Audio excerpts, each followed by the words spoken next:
what benefits does contraception have for women and their families?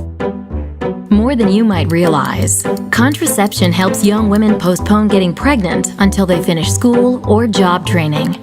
It helps women and couples plan their childbearing, avoiding a pregnancy that follows too soon after a previous one, or one that occurs after a family is complete.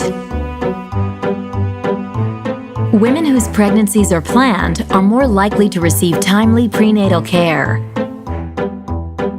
They are less likely to smoke or drink during pregnancy and more likely to breastfeed once their baby is born.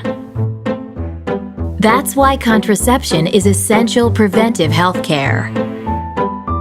It makes for healthier mothers and children, and it reduces healthcare costs, like those associated with preterm births. Contraceptive use is virtually universal in the United States. This is true for women of all races and religions, including Catholics and evangelical Protestants. Contraception is highly effective. Did you know that the 2/3 of women who use contraception consistently and correctly account for only 5% of all unintended pregnancies every year? The much smaller groups who use contraception inconsistently, for instance because they forget to take their pills, and those who don't use contraception at all, account for the vast majority of unintended pregnancies and the abortions that often follow. That's why we need to make it easier for every woman to choose the method that's right for her. The typical American woman wants only 2 children. To achieve that goal, she will need to use contraception for about 30 years. Some people say cost isn't a problem because condoms are available in every drugstore. But in reality, cost can be a major barrier to a woman's choice of contraceptive method.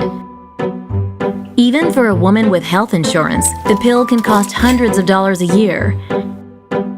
And long-acting methods like the IUD and the implant, the most effective methods available, have even higher upfront costs.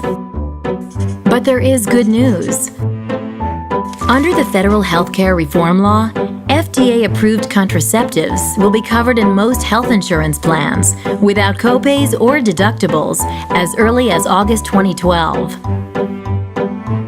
The impact on women's ability to plan the pregnancies they want and prevent the ones they don't could be substantial. But some are trying to roll back this major gain. That will be a huge loss for American women and families.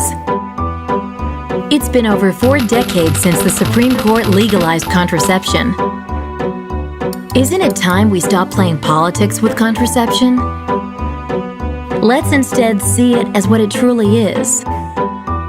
Essential health care that benefits women, their partners and children, and society overall.